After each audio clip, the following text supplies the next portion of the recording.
Vocês já ouviram que a Via Láctea não é uma galáxia espiral pura, mas uma galáxia espiral de barra? Ou que, além de Sagitários a estrela, o buraco negro no centro da nossa Via Láctea provavelmente possui outro buraco negro muito massivo perto de seu centro?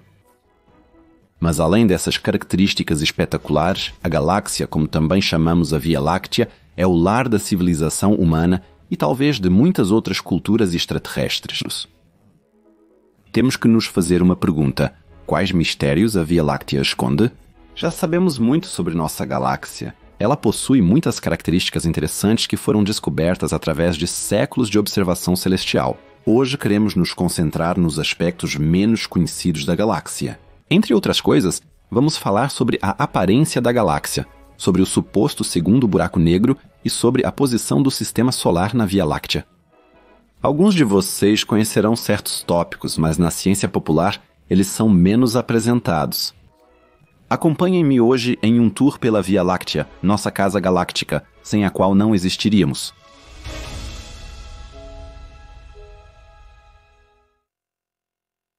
Vista desde cedo pelos humanos, mas apenas reconhecida como uma ilha de estrelas por Galileu Galilei, em 1609, a visão da galáxia, infelizmente, não faz mais parte da experiência cotidiana da humanidade. A poluição luminosa é muito forte, especialmente nas cidades, de modo que a Via Láctea só pode ser vista em áreas rurais e com pouca poluição luminosa. Seu nome vem da palavra grega antiga galaxias, que vem da palavra gala e significa leite, enquanto chia é traduzido como estrada. Via Láctea é, portanto, uma tradução direta da palavra galaxias, o termo grego antigo correspondente. Quando falamos de galáxias do universo, estamos nos referindo a muitas outras vias lácteas. No firmamento, a galáxia é vista como uma faixa brilhante e leitosa. A olho nu, não é possível distinguir estrelas individuais desta faixa, apenas alguns pedaços nebulosos de seus braços espirais e de seu centro. Enquanto no hemisfério norte se olha para a borda da galáxia, no sul, vê-se o centro da Via Láctea no céu. Não sabemos se nossos antepassados nomearam primeiro a delicada faixa da Via Láctea ou outras galáxias mais visíveis como Andrômeda. Andrômeda, provavelmente nosso maior vizinho galáctico, foi o primeiro objeto celestial independente descoberto e conscientemente entendido. Esta galáxia foi referida como uma divindade nos tempos antigos. No entanto, as pessoas começaram a perceber cada vez mais que Andrômeda e outras galáxias não eram planetas, mas algo completamente diferente. Por isso, por exemplo, Andrômeda foi chamada de nebulosa espiral nos tempos de Hubble. No início do século XX, acreditava-se que era uma estrutura dentro de nossa própria galáxia. Graças a Hubble e outros astrônomos, o mundo se deu conta de que Andrômeda, as nuvens de Magalhães e outras nebulosas espirais visíveis no céu eram, na verdade, ilhas estelares independentes. Enquanto Aristóteles afirmava em seu livro Meteorológica que a Via Láctea era uma coleção de estrelas que não eram visíveis de um lado devido à sombra da Terra, o astrônomo persa Al-Biruni reconheceu que inúmeras estrelas se juntam para formar a Via Láctea. No entanto, foi apenas com a invenção do telescópio que Galileu pôde provar concretamente que a Via Láctea é composta por miríades de estrelas. Sem observação e mais por especulação, Immanuel Kant descreveu a Via Láctea como um grande corpo rotativo de estrelas. Essa visão foi mais ou menos confirmada pelas observações de William Herschel no ano de 1785. Ele foi o primeiro a sugerir a aparência de disco da Via Láctea. No entanto, apenas 60 anos depois, o astrônomo irlandês Lord Rosse reconheceu a diferença entre nebulosas em forma de espiral e elíptica, galáxias. O astrônomo holandês Jacobus Kapteyn observou o movimento das estrelas no céu noturno e acreditava que esses movimentos não eram aleatórios. Com base em suas observações, o sueco Bertil Lindblad e o holandês Jan Oort descobriram que essas estrelas em movimento devem fazer parte da rotação da nossa galáxia. Portanto, vemos que a observação da Via Láctea não é simples e que levou séculos para entendermos sua verdadeira natureza. Devemos imaginar isso como alguém que vive no meio de uma floresta, mas não pode sair dela e só vê outras florestas de longe. Vemos centenas e milhares de árvores ao nosso redor, mas temos dificuldade em reconhecer que é uma floresta. assim como as muitas outras florestas que vemos à distância. No entanto, com a descoberta de que a Via Láctea é uma coleção em forma de disco de estrelas girando em torno de um centro comum de gravidade, sua aparência definitiva ainda não foi descrita. Os astrônomos reconheceram que ela era uma ilha estelar própria e podiam descrever sua forma até certo ponto, mas não estava claro para eles qual era a aparência concreta da galáxia. É extremamente difícil obter uma imagem completa da Via Láctea devido à absorção de luz visível pela poeira interestelar. Edwin Hubble já reconheceu, através de observações, que as galáxias aparecem em diversas formas. Ele classificou galáxias em seu famoso garfo de galáxias e descobriu que, além das galáxias elípticas designadas como E, havia 2 tipos diferentes de células estelares em espiral. Uma vez as galáxias espirais sem barra, que incluem um grande S e uma letra pequena a seguir, e as galáxias cujos braços espirais estão localizados em uma espécie de barra central. Então surge a pergunta: como é a nossa Via Láctea? Bem, por séculos, as pessoas só tinham dados disponíveis a partir de observações que ocorreram na faixa óptica do espectro eletromagnético. Mas o universo é um lugar imensamente grande. Por isso, outros espectros também são considerados. Áreas que não podemos ver com nossos olhos, mas que podemos tornar visíveis com instrumentos especiais, como telescópios. Por exemplo, observações no espectro infravermelho e ultravioleta da Via Láctea foram feitas com o telescópio espacial Hubble.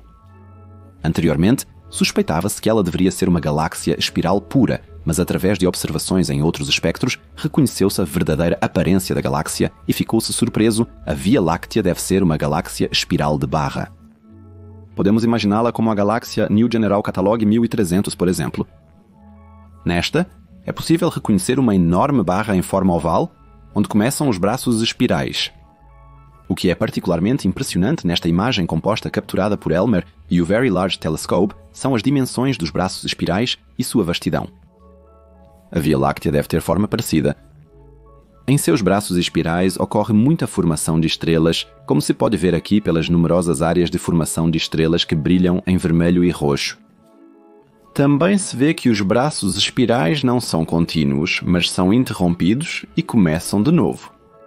Isso dá a esta galáxia uma estrutura semelhante a um redemoinho e reforça a impressão de que todas as estrelas, gás e poeira nos braços espirais giram em torno de um centro comum.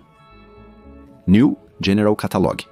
1300 poderíamos identificar como uma galáxia espiral de barra do tipo SBB ou SBC de acordo com Hubble. Este tipo de galáxias é muito típico e poderíamos tomar New General Catalog 1390 como um exemplo padrão para esta classe. Outra imagem do Hubble oferece uma perspectiva distinta desta galáxia. O que vemos é a ilha estelar nas faixas óptica e ultravioleta. Aqui, as áreas de formação de estrelas são menos proeminentes. No entanto, podemos ver onde estão as estrelas mais massivas, que emitem muita radiação ultravioleta. Justamente as áreas brilhantes na galáxia contêm muitas estrelas brilhantes e quentes. Pouco surpreendente é principalmente o centro brilhante que podemos ver, onde encontramos a maior densidade de estrelas. Único também é a mini-espiral no centro da ilha estelar. Parece quase que existe uma segunda galáxia, ainda menor, no núcleo de uma maior. Se a nossa Via Láctea possui tal característica, ainda não foi comprovado. New General Catalog 1300 está a 67 milhões de anos-luz de distância de nós. Portanto, ela não está no grupo local. Cada aglomerado de galáxias ao qual a Via Láctea, Andrômeda ou Triângulo pertencem, ela é parte do chamado aglomerado de galáxias de Eridanos, uma coleção de galáxias maior e ainda mais massiva do que a nossa. Este compartilha o mesmo lar que o grupo local, o superaglomerado de Virgem. Isso é visto como um conjunto de aglomerados de galáxias. As observações ultravioletas e infravermelhas da Via Láctea são, no fim, apenas uma tentativa imprecisa de compreender sua essência. Não podemos saber exatamente como você realmente é. Alguns cientistas suspeitam que ela seja uma galáxia do tipo SBB ou SBC, enquanto outros pesquisadores querem atribuir a ela a aparência de uma galáxia espiral pura, sem barra. No entanto, é certo que a Via Láctea provavelmente não é uma galáxia elíptica. Logo, a galáxia é possivelmente uma espiral barrada. Os barras não são suas únicas características? Não devemos imaginar nossa casa galáctica apenas como uma ilha estelar ampla e plana. Que ela também se estende para uma terceira dimensão de espessura não é segredo. Mas até onde a Via Láctea leva isso, veremos a seguir, com base em suas correntes estelares e halo. Vamos voltar um pouco no tempo para observar a Via Láctea. Não apenas um pouco, mas 13 bilhões de anos. 800 milhões de anos após o Big Bang, enormes quantidades de gás e estrelas começaram a se acumular em um lugar no universo e a girar. Ao longo de centenas de milhões de anos, essa massa rotativa acumula cada vez mais matéria. Mais estrelas surgem e a natureza deste redemoinho cósmico se revela. Deve ser uma galáxia. Mais precisamente, deve ser a Via Láctea que vemos à nossa frente. Vamos chamar essa estrutura de protogaláxia da Via Láctea, o antecessor daquela galáxia que conhecemos no último capítulo como espiral barrada. O processo exato de formação de galáxias pode ser visto através de algumas simulações. Gás e estrelas se movem em todas as direções para um ponto e se acumulam ao redor dele. Aqui, os pesquisadores suspeitam que Sagitários, a estrela, seja a causa deste redemoinho. O buraco negro deve ter se formado antes da formação da protovia Láctea e ter atraído muito material devido à sua alta gravidade.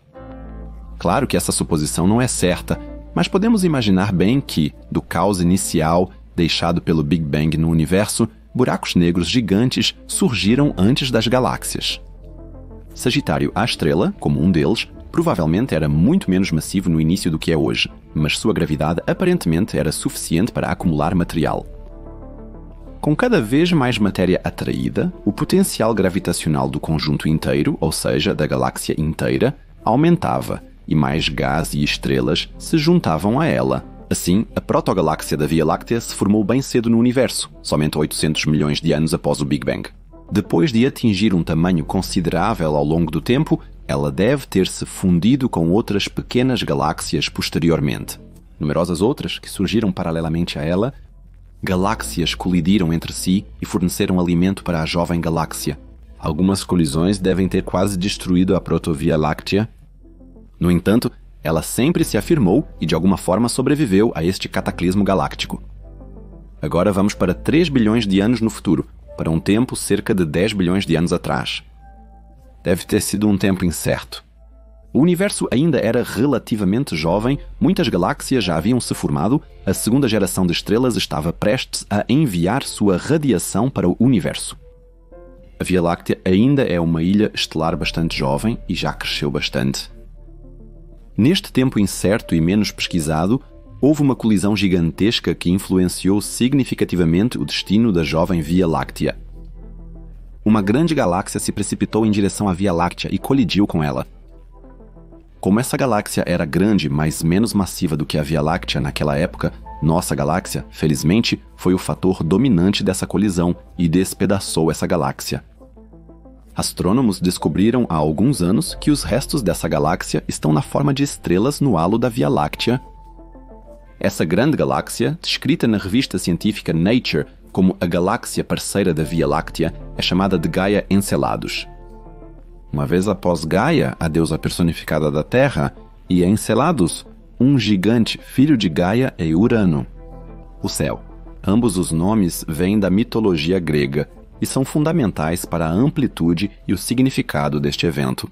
Não é surpreendente a descoberta de que a Via Láctea se formou a partir da colisão de muitas galáxias menores. Como os astrônomos já sabem há muito tempo, quase todas as galáxias deste universo provavelmente surgiram através de canibalismo galáctico, ou seja, pela fusão constante de ilhas estelares maiores com menores. A colisão descoberta de Gaia Enceladus com a Via Láctea, no entanto, mostra que colisões maiores também podem ter ocorrido. O que é tão especial sobre essa colisão? Gaia Enceladus não foi apenas incorporada pela Via Láctea, e as estrelas desta antiga galáxia gigante agora estão no halo, ou Via Láctea. Não.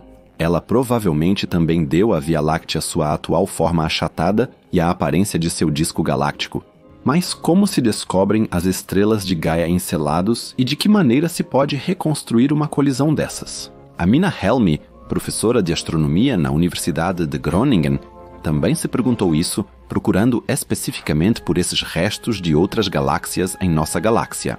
Para encontrar tais estrelas, ela procurou aquelas que têm uma composição química semelhante, que estão posicionadas de maneira semelhante e que se movem de maneira semelhante. Tudo isso foi observado pela cientista no halo da Via Láctea para olhar para a sua história e como as colisões poderiam ter ocorrido. Helmy teve um papel crucial no desenvolvimento do satélite Gaia e, no âmbito deste projeto, estudou uma grande quantidade de estrelas. Após o último lançamento de dados da missão Gaia, Helmy teve acesso a dados de mais de 1 bilhão e 700 milhões de estrelas. O que ela e sua equipe encontraram foi surpreendente. Um número considerável de estrelas no halo da Via Láctea parece ser originário da colisão já descrita com Gaia Enceladus.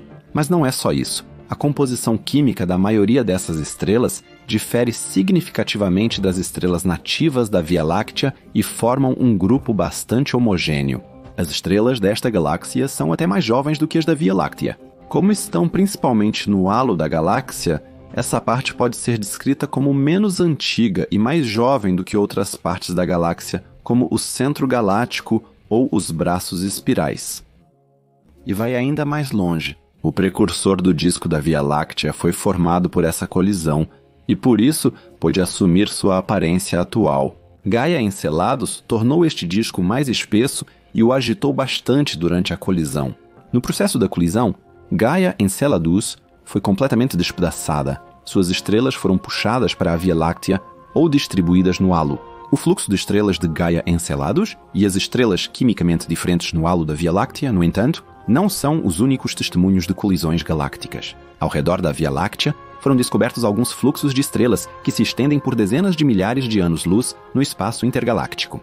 Também podemos entender esses como remanescentes de colisões galácticas anteriores ou em andamento entre a Via Láctea e outras galáxias. Esses fluxos de estrelas cercam a galáxia, em parte como um anel, em parte são absorvidos por ela. Alguns desses fluxos de estrelas devem ser mais duradouros do que outros. Muitos desses fluxos de estrelas devem vir da chamada Galáxia Anã de Sagitário, uma pequena galáxia anã situada a cerca de 70 mil anos-luz da Terra e 50 mil anos-luz do núcleo da Via Láctea. Ela orbita nossa casa galáctica em uma órbita polar. Ela espirala em direção à Via Láctea e atravessou várias vezes o plano galáctico no passado. Como resultado dessas colisões parciais, muitas estrelas se desprendem da galáxia anã. Algumas se agruparam em correntes estelares ao redor da Via Láctea.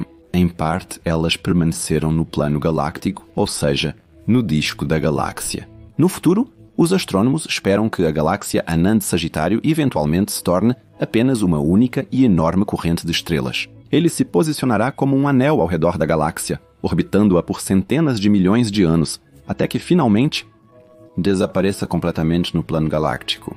Sabemos com bastante certeza que a Via Láctea teve um passado turbulento com muitas fusões e colisões. Em todos esses eventos gigantescos, no entanto, não foram apenas gás, poeira e estrelas de outras galáxias que encontraram um lar na nossa.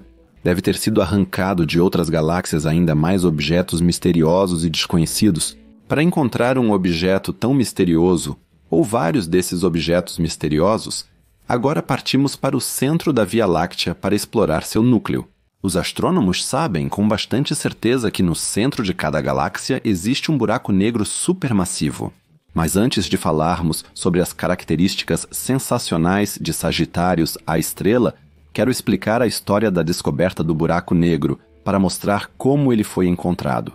Nós já falamos anteriormente sobre o espectro eletromagnético. Além da astronomia infravermelha e ultravioleta, existe outra subárea que desempenha um papel importante na exploração do céu terrestre, a radioastronomia, que surge da radiação de rádio, uma parte muito monótona do espectro. A imagem que vemos o tempo todo aqui é a primeira imagem da descoberta do buraco negro supermassivo da Via Láctea.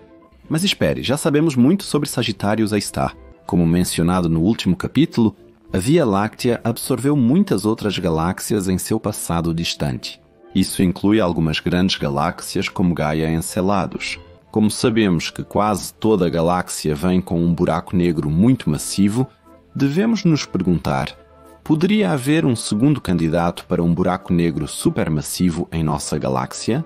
Além dos muitos fluxos estelares que a galáxia roubou de outras ilhas estelares ou formou por si mesma, a Via Láctea também possui muitos aglomerados estelares. Eles se caracterizam essencialmente por serem agrupamentos compactos de muitos milhares a trilhões de estrelas em um espaço muito pequeno. Eles aparecem em duas versões: aglomerados estelares abertos, que são frequentemente vistos perto de nuvens de gás interestelares, ou aglomerados globulares, que possuem uma forma esférica.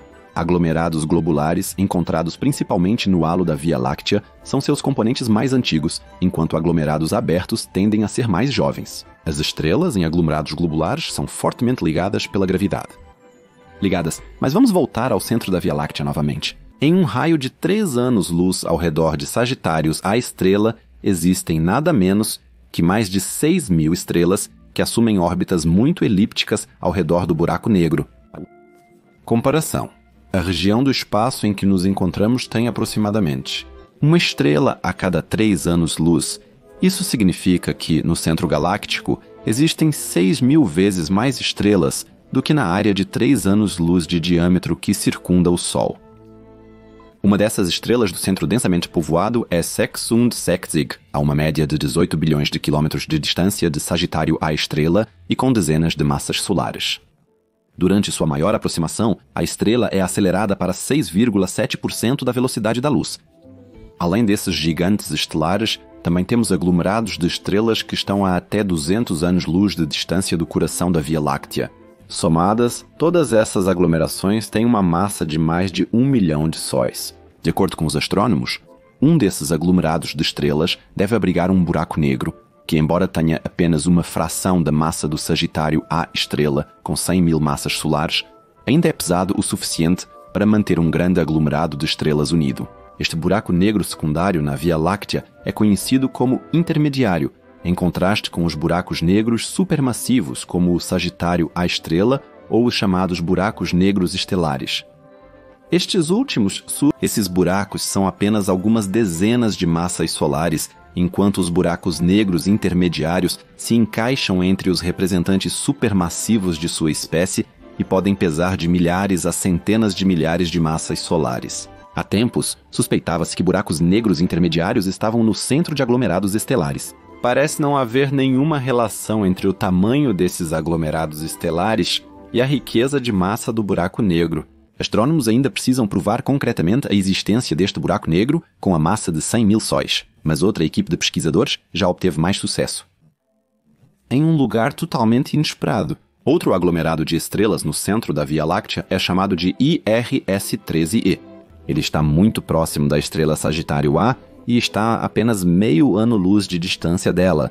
Com sua equipe, o astrônomo francês Jean-Pierre Maillard, do Instituto de Astrofísica de Paris, observou o centro galáctico usando grandes telescópios no Mauna Kea, no Havaí e no Chile. Eles descobriram pelo menos 6 estrelas muito brilhantes e aparentemente extremamente massivas que viajam juntas pelo espaço. Aparentemente, essas estrelas foram mantidas juntas por um objeto central massivo, e não por Sagitários A estrela, mas por um pequeno buraco negro. Maillard e seus colegas publicaram seus resultados na revista Astronomy and Astrophysics e estimaram a massa do buraco negro em 1.300 sóis. Isso pode não ser nada comparado às mais de 4 milhões de massas solares de Sagitários A estrela ou às 100.000 massas solares do segundo maior buraco negro, mas parece ser um dos muitos representantes intermediários de sua espécie. É possível imaginar que ao redor de Sagitários A estrela existam dezenas, se não centenas ou milhares de buracos negros intermediários, cada um com suas próprias estrelas orbitando ao redor. Além das velocidades extremas que o buraco negro sozinho deve ocupar neste aglomerado de estrelas, temos que nos perguntar quais forças gigantescas as estrelas devem suportar, que estão ao redor de um buraco negro intermediário. Elas devem suportar a gravidade do seu próprio buraco negro e a de Sagitários A estrela. Portanto, elas realmente não são de se invejar. Enquanto o centro da galáxia provavelmente é um lugar difícil não apenas para as estrelas, mas também para a vida, nos perguntamos outra questão. O que há com o disco galáctico? este possui mais segredos do que se pode imaginar à primeira vista. Se nos afastarmos do centro da galáxia, chegaremos ao seu disco. Este é a parte mais impressionante de qualquer galáxia, pois é aqui que quase todas as características de uma galáxia se reúnem. Aqui existem estrelas massivas e de baixa massa, ricas em metais, e aquelas compostas quase exclusivamente de hidrogênio. Discutiremos mais sobre o conteúdo metálico estelar ao examinarmos a zona habitável galáctica. O disco galáctico não é simplesmente discoide e fica plano como um prato. A aparência simples engana, pois ele também tem uma estrutura muito complexa.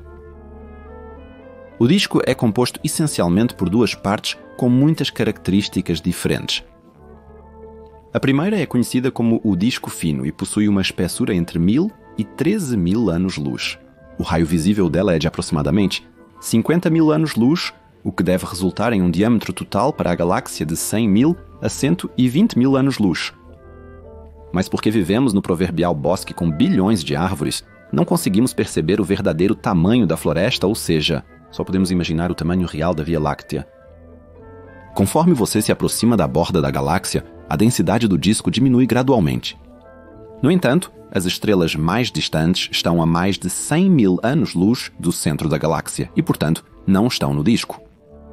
Estes são quase exclusivamente estrelas menores e menos massivas que mal podemos ver, mas que se revelam, entre outras coisas, através de sua radiação.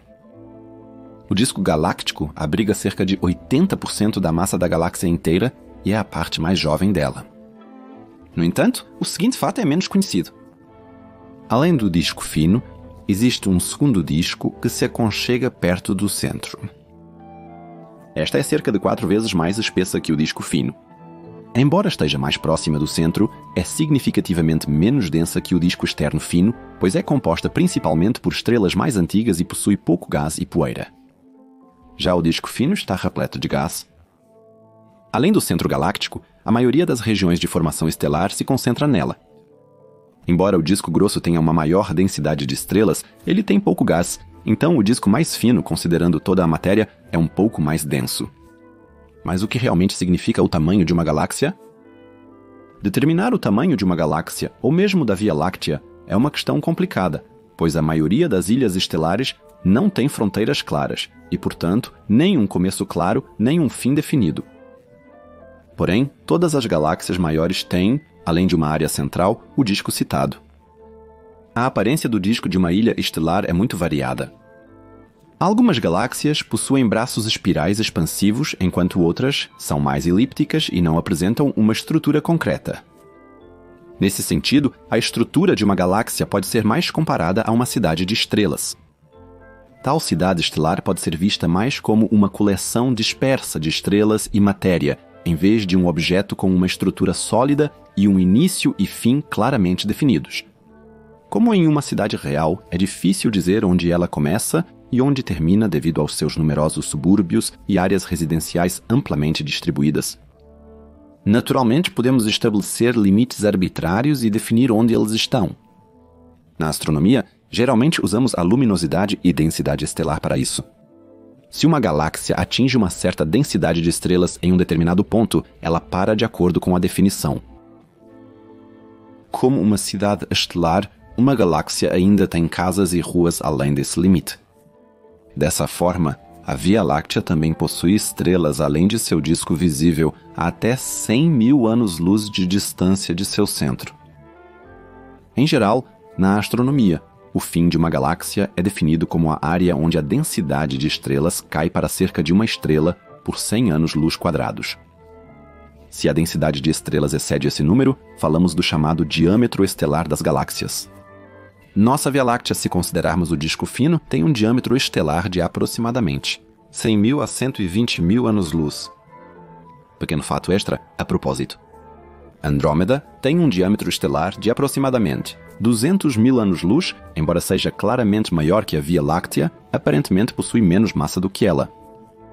A Via Láctea é a galáxia mais massiva do grupo local, mas não a maior ilha estelar. Os braços espirais da galáxia são, sem dúvida, seus aspectos mais notáveis. Eles dão à nossa galáxia uma espécie de estrutura e são os elementos mais longos de uma ilha estelar. Eles se formam no centro, atravessam o disco espesso e se tornam quase invisíveis nas áreas externas do disco fino. Houve muitas discussões dentro da comunidade científica sobre o número de seus braços espirais. Atualmente, acredita-se que a galáxia possui 4 grandes braços espirais. No entanto, a aparência exata dos braços e como eles são estruturados em detalhes ainda são objeto de pesquisa. Acredita-se que os 4 braços espirais da galáxia começam no bojo central, mas há algo inesperado. A galáxia não tem espirais perfeitas. Os braços espirais de outras galáxias se ramificam, se entrelaçam ou se torcem de maneira inesperada. Portanto, no geral, eles são muito irregulares. Portanto, devemos esperar essa aparência também na Via Láctea. Os 2 maiores braços da Via Láctea são o braço de Perseu e o braço de Scutum Centaurus. Ambos começam no final da estrutura conhecida como barra longa no centro galáctico. Isso também é um fato que poucos sabem. Além da barra visível e alongada, o centro da Via Láctea contém outra, chamada de barra galáctica. 2 braços menos proeminentes, o braço de Sagitário e o braço de Norma, estão ligados à barra galáctica. Ambos poderiam ser facilmente ignorados, pois são realmente finos. A propósito, o Sol está localizado em uma sub-região do braço de Sagitário, no chamado braço de Órion. Este se forma ao lado de outro braço do fino braço de Sagitário, onde ele encontra o braço de Scutum Centaurus. Aparentemente, o braço grosso influencia o fino e o quebra na interseção em 2 braços menores. No entanto, isso é uma grande sorte para o Sol, pois, como veremos mais tarde, ele está localizado em uma área mais tranquila da Via Láctea. Enquanto o braço de Órion termina antes do braço de Perseu, o braço de Sagitário continua e termina aproximadamente a 45 mil anos-luz de distância do centro. Investigações infravermelhas revelaram que o braço Scutum Centaurus possui, em média, cerca de 30% mais gigantes vermelhas do que os outros braços. Por gigantes vermelhas, aliás, nos referimos àquelas estrelas que já avançaram um pouco mais em seu desenvolvimento e, por exemplo, já deixaram para trás a queima de hidrogênio. Nosso Sol também se tornará uma gigante vermelha, mas agora voltemos à nossa galáxia. No passado, muitas estrelas devem ter se formado no braço Scutum Centaurus, que agora atingiram um estágio muito avançado de seu desenvolvimento. Podemos imaginar algo semelhante para o braço de Perseu. E porque o braço de Órion, e portanto a Terra, está localizado entre os 2 grandes braços espirais, podemos observar ambos muito bem, e sabemos com grande certeza que a Via Láctea se parece com um gigantesco redemoinho. Outras investigações revelaram o seguinte: os 2 grandes braços espirais contêm principalmente estrelas mais antigas, enquanto os braços mais finos e numerosos contêm mais estrelas jovens, gás e poeira. A Via Láctea possui, portanto, 2 grandes braços espirais preenchidos com estrelas antigas e alguns menores, que são mais habitados por estrelas jovens e quentes. Pode acontecer de estrelas das espirais mais finas migrarem para os braços maiores, pois estes possuem uma força de atração maior. E como já vimos, o Sol escolheu um ponto confortável no meio do braço de Órion. Mas o que isso significa para a formação de planetas e também de vida, me acompanhe no capítulo final deste documentário em uma viagem ao braço de Órion e descubra comigo como é o ambiente do Sol e por que ele provavelmente escolheu um lugar ideal na galáxia. Nosso Sol é literalmente a estrela do nosso sistema solar. Sem ela, os planetas e a vida na Terra seriam inimagináveis. Ela mantém todos os corpos celestes juntos em uma dança gravitacional equilibrada e funde hidrogênio em hélio em seu interior a mais de 1 milhões de graus Celsius. Já falamos muito neste canal sobre o lugar especial da Terra no Sistema Solar. Está localizada no meio da zona habitável que se caracteriza por ter, ou seja, nos planetas, água líquida e temperaturas agradáveis para o desenvolvimento da vida. Vida, como a conhecemos, sobre a evolução da vida extraterrestre, nada podemos dizer. Podemos imaginar organismos que precisam de elementos diferentes de água, carbono ou oxigênio, mas não podemos provar a existência de tais. Mas estamos nos desviando aqui, vamos voltar para o Sistema Solar. A maioria dos cientistas concorda que, além da zona habitável, outras características de um planeta e de uma estrela são importantes para a origem da vida. Isso inclui um campo magnético estável, reciclagem de material por meio da tectônica de placas, uma atmosfera não muito densa nem muito fina, um satélite natural na forma de uma lua e, acima de tudo, uma estrela calma e estável. Um Sol que brilha muito forte ou muito fraco seria tão prejudicial para o desenvolvimento da vida quanto uma estrela cujo brilho é agradável, mas que apresenta uma atividade muito alta. Por exemplo, vimos em outro vídeo que os anões vermelhos não são apenas muito ativos, mas também mantêm seus planetas em uma rotação sincronizada.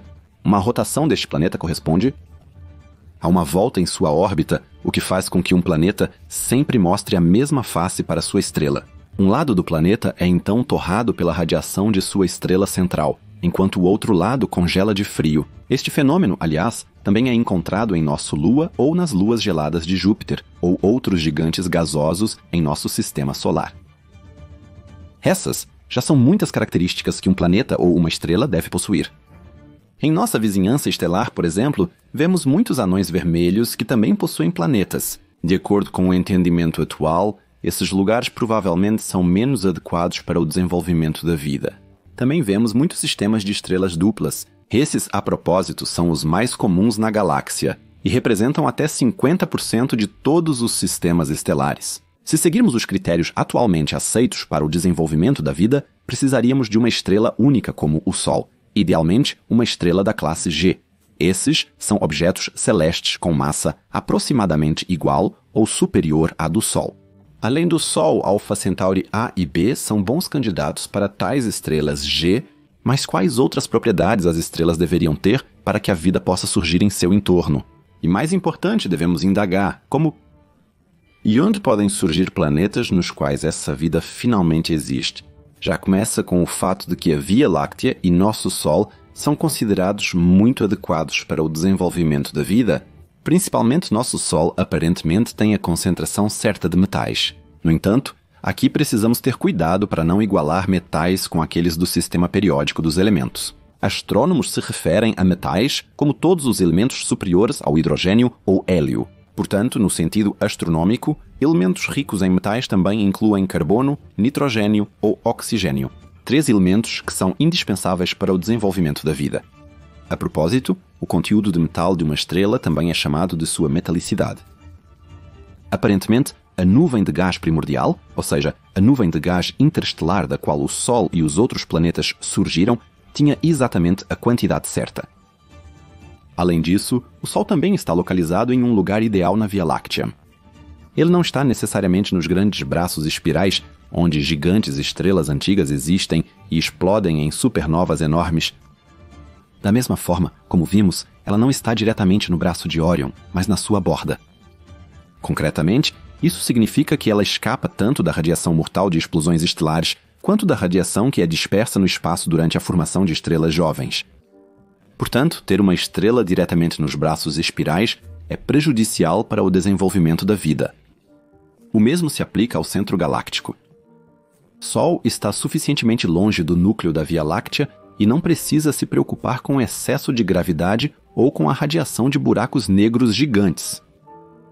Quando os fatores de alta metalicidade e posicionamento correto de uma estrela em sua galáxia se unem, eles formam uma região que, em um artigo de Guilherme Gonzalez, de 2001, é chamada de Zona Habitável Galáctica ou Zona Habitável Galáctica, para abreviar. Gonzalez era professor assistente na Universidade de Washington em 2001 e tornou-se professor extraordinário no Grave City College em 2007. Analogamente à zona habitável de um sistema solar, ele entende a zona habitável galáctica como uma região na Via Láctea onde planetas semelhantes à Terra podem reter água líquida em sua superfície e oferecer um habitat de longo prazo para a vida semelhante a animais e microbiana. No entanto, a zona habitável galáctica depende da chamada evolução química de uma galáxia. Isso pode parecer chato à primeira vista, mas inclui um emocionante desenvolvimento da nossa Via Láctea. Já ouvimos que o núcleo da galáxia é a sua parte mais antiga. Isso também é lógico, que a matéria se move primeiro em direção ao centro de uma ilha estelar durante sua formação. Os buracos negros supermassivos em protogaláxias são alguns dos responsáveis por garantir uma alta concentração de gás e estrelas. O gás nessas regiões centrais colapsa ao longo do tempo para formar uma estrela gigantesca, das quais quase todas, na verdade, não possuem metalicidade. Essas estrelas iniciais devem ter sido gigantescas e existido por apenas alguns milhões ou até centenas de milhares de anos. Como essas estrelas eram tão enormes, elas podiam criar outros elementos através da fusão nuclear em seus núcleos de hélio e hidrogênio, os únicos elementos dos quais eram compostas. Carbono, oxigênio, nitrogênio, ferro, magnésio e outros elementos químicos foram assim incubados dentro de uma estrela, quanto mais velha ela se tornava. No final da vida desses gigantes estelares, eles explodiram em supernovas espetaculares, espalhando os elementos incubados pela galáxia. Assim, os elementos se moveram um pouco mais para fora e estimularam nuvens de gás interestelares adicionais a colapsar e formar estrelas. Como essas estruturas estelares em formação agora receberam uma injeção de metalicidade das estrelas mortas, elas eram mais ricas em metais do que a primeira geração de estrelas na Via Láctea. Paralelamente a isso, a galáxia continuou na direção externa do disco galáctico depois que estrelas explodiram em supernovas e espalharam suas sementes ricas em metal por toda a galáxia. Assim, nosso Sol também surgiu de uma névoa que foi levada ao colapso não apenas por uma supernova, mas por até 8 explosões estelares. Portanto, nosso Sol é uma estrela de terceira geração que surgiu de muitas estrelas predecessoras. Além dos elementos tão importantes para a vida, como nitrogênio, carbono e oxigênio, muitos outros materiais são necessários. Por exemplo, nossa estrela é composta por 1/3 de ferro e mais de 30% de oxigênio, que está principalmente ligado ao manto, e apenas uma pequena parte está disponível livremente na atmosfera. Para planetas semelhantes à Terra, elementos como silício, magnésio, enxofre ou níquel também são importantes. Além de ferro e oxigênio, eles formam um material concreto em planetas terrestres e são responsáveis, entre outras coisas, pelo núcleo da Terra, o manto ou a crosta terrestre. Por isso, eles também são chamados de substâncias geofísicas importantes, pois sem eles, o desenvolvimento de corpos celestes terrestres não seria concebível e, literalmente, não teríamos chão sob nossos pés. Curiosamente, o carbono compõe apenas uma pequena parte do nosso planeta e contribui menos para a construção do planeta do que para o desenvolvimento de sua biosfera. A maioria dos elementos é formada por estrelas realmente pesadas, especialmente o ferro, que pode ser considerado o produto final de qualquer fusão estelar. Depois que uma estrela muito massiva funde esse elemento em seu interior sob uma pressão imensa e há quantidades suficientes dele, ela não pode produzir mais nada e colapsa sob seu próprio peso em uma supernova ou um surto de raios gama. Então poderíamos esperar muitos planetas semelhantes à Terra ou terrestres na Via Láctea, correto? Infelizmente, há menos boas notícias nessa frente. Como González e seus colegas descobriram em 2001, a concentração de ferro e outros elementos importantes na disco galáctico está diminuindo constantemente, pois cada vez menos estrelas massivas estão formando sua colheita na forma de elementos geofísicos importantes. No entanto, isso é um desenvolvimento normal. Nenhuma galáxia pode manter a formação de estrelas extremamente massivas por muito tempo. Portanto, à medida que uma galáxia persiste, estrelas cada vez menores e menos massivas são formadas. Embora possuam alta metalicidade, é esperado que após essas estrelas, uma quarta geração de estrelas seja muito improvável. Como os elementos mais elevados na disco galáctico diminuem gradualmente, menos planetas terrestres são formados ao longo do tempo. Essa descoberta se encaixa com o fato de que a maioria dos planetas semelhantes à Terra, encontrados por astrônomos, já são muito antigos. A Via Láctea, portanto, já passou pelo auge da formação de planetas e a formação de planetas na galáxia tem estado em declínio há bilhões de anos, um processo que só acelera com o envelhecimento da galáxia. Da mesma forma, a chance na história galáctica provavelmente nunca foi tão baixa quanto agora, e quanto mais a Via Láctea se desenvolve, mais mundos potencialmente habitáveis são perdidos no turbilhão do tempo. A zona habitável galáctica se baseia em critérios que os cientistas estabeleceram, de acordo com a imagem e a posição da Terra, da nossa estrela na galáxia. O mesmo se aplica à zona habitável de uma estrela. Ambos os conceitos foram desenvolvidos com base no modelo de vida na Terra e não especificam quais formas de vida poderiam existir na galáxia. Talvez existam muitas civilizações alienígenas escondidas no halo da Via Láctea que se baseiam em critérios completamente diferentes da vida na Terra, Talvez formas de vida alienígenas tenham se desenvolvido em planetas no centro da galáxia e possam resistir à radiação extremamente intensa lá através de mecanismos desconhecidos por nós? Quando falamos sobre zonas habitáveis, não sabemos absolutamente nada sobre outras formas de vida e, no final das contas, só podemos olhar para o que conhecemos. Nossa viagem nos levou, através da aparência da Via Láctea, seus fluxos de estrelas e seu halo até o centro. Descobrimos que a Via Láctea é muito mais complexa do que pensamos e que provavelmente existem dezenas, se não centenas, de buracos negros no centro da galáxia. No entanto, existe apenas um buraco negro supermassivo, Sagitário A estrela. No entanto, o gigante deve ter pelo menos 100 mil colegas do tamanho de uma massa solar em sua vizinhança. O resultado da nossa análise do disco galáctico pode ter surpreendido alguns. A Via Láctea possui 2 discos galácticos, um fino e um grosso. Os 4 braços espirais atravessam esses discos e avançam para a região do halo galáctico. Eles se entrelaçam, formam novos braços ou simplesmente se dissolvem.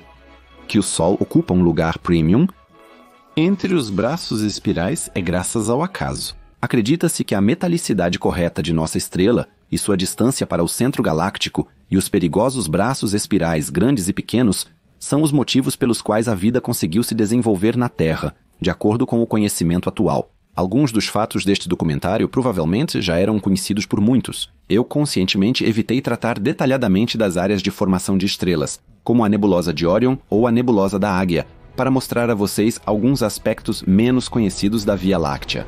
Portanto, podemos ser gratos por poder chamar este lugar em nossa galáxia de nosso. E realmente, devemos ser gratos por termos evoluído a partir de 4,5 bilhões de anos de história planetária e agora podemos refletir sobre o lugar que chamamos de lar. A Via Láctea é e sempre será nossa eterna casa e é incerto por quanto tempo ela ainda poderá produzir estrelas adequadas e planetas habitáveis. Vida longa à galáxia e vida longa ao estudo dela, a astronomia. Assim, desejo a vocês tudo de bom e até logo.